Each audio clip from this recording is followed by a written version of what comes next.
જાન્યુઆરીના અંતમાં માવઠાની આગાહી। 3 આગાહીકારોની માવઠા અંગે આગાહી। જાન્યુઆરીના અંતમાં માવઠું વરસી શકે છે। વાયુએ લગભગ જીરા જેવા પાકોમાં પાક સુરક્ષાના પગલાં લેવા યોગ્ય રહેશે।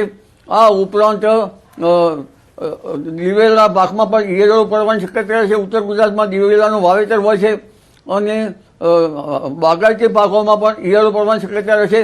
તો તુવર જેવા પાકોમાં લગભગ તેમાં પણ ઈયળો પડવાની શક્યતા રહેશે અને ક્યાંક મચ્છી જેવી નાની શક્યતા રહેશે। રાયડાના પાકોમાં પણ કંઈક અસર રહેશે। એટલે આ ઉત્તર ગુજરાતના પાકો પણ દક્ષિણ ગુજરાતના પાકોમાં બાગાયતી પાકોમાં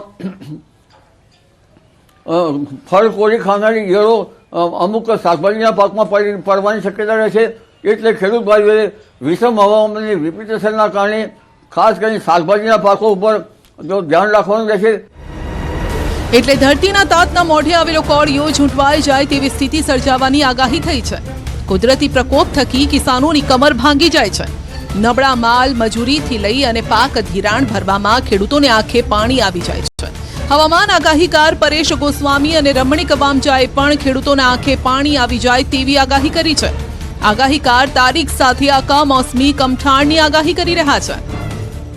ખેડૂત માટે એક આપણે જીરાના પાક ઉપર કદાચ આ વર્ષે પણ માવઠારૂપી વરસાદ થશે અને ધાણા ઉપર વરસાદ અસર થશે અને આ વર્ષે ઘઉંનું પણ ઉત્પાદન સારું જશે। 18 જાન્યુઆરીથી લઈ અને 23 જાન્યુઆરી વચ્ચે એક માવઠું પણ થવાનું છે। એટલે એ માવઠું થશે। એ માવઠા પછી પણ આપણે ઠંડીનો દોર ચાલુ રહેશે અને જાન્યુઆરી મહિનામાં તો સંપૂર્ણપણે આપણે ઠંડી જ જોવા મળવાની છે। તો ફેબ્રુઆરી મહિનો છે, ફેબ્રુઆરી મહિનામાં પણ ગયા વર્ષની સરખામણી ઠંડી આપણે જોવા મળશે। એટલે ખાસ કરીને આપણે વાવેતર છે એ માર્ચ મહિનાથી જ કરી શકાય એવી શક્યતાઓ છે। જાન્યુઆરી અથવા તો ફેબ્રુઆરી બેમાંથી એક પણ મહિનાની અંદર આપણે વાવેતર કરીએ તો ઠંડી નડશે, ઉગાવો નહીં આવે। એટલે હમણાં કોઈ ખેડૂત ભાઈએ વાવેતર કરવાની તૈયારી ન કરવી।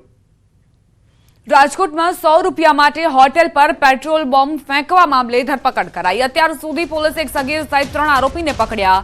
યુનિવર્સિટી પોલીસે જયદેવ રામાવત અને કાયદાના સંઘર્ષમાં આવેલ કિશોરને ઝડપ્યા। તો ક્રાઇમ બ્રાન્ચે ચિરાગ બાવાજી નામના આરોપીને પકડી પાડ્યો છે। ગુનાના કામે વાપરવામાં આવેલા 2 વાહનો પણ કબજે કરાયા છે। રૂપિયા 100ની લેતી દેતી મામલે નકળંગ હોટેલ પર પેટ્રોલ બોમ્બ જેવા જ્વલનશીલ પ્રવાહી ભરેલી સળગતી બોટલ ફેંકવામાં આવી હતી। જો કે આ બનાવમાં કોઈ જાનહાનિ નહોતી થઈ। અમદાવાદમાં અસામાજિક તત્વોનો આતંકનો વિડીયો વાયરલ થયો છે। અસલાલીમાં જાહેરમાં મારામારીનો વિડીયો વાયરલ થયો। એક્ટિવા ચલાવવાની બાબતે 2 યુવકો પર હુમલો કરાયો। લાકડીઓ અને પાઇપોથી બંને યુવક પર હુમલાની ઘટના બની છે। બાઇક બાજુમાંથી ચલાવવા બાબતે હુમલો કરાયો। અસલાલી પોલીસે કરણ દરબાર સહિત 8 લોકોની ધરપકડ કરી છે। બીએનએસની કલમ હેઠળ અને એટ્રોસિટી એક્ટ મુજબ આ ફરિયાદ દાખલ કરવામાં આવેલી છે, જે તરત જ 4 આરોપીઓને અટક કરવામાં આવેલ હતા। આ 4 આરોપીની તપાસ દરમિયાન અન્ય ટોટલ 6 આરોપીના નામ ખુલવા પામેલ છે।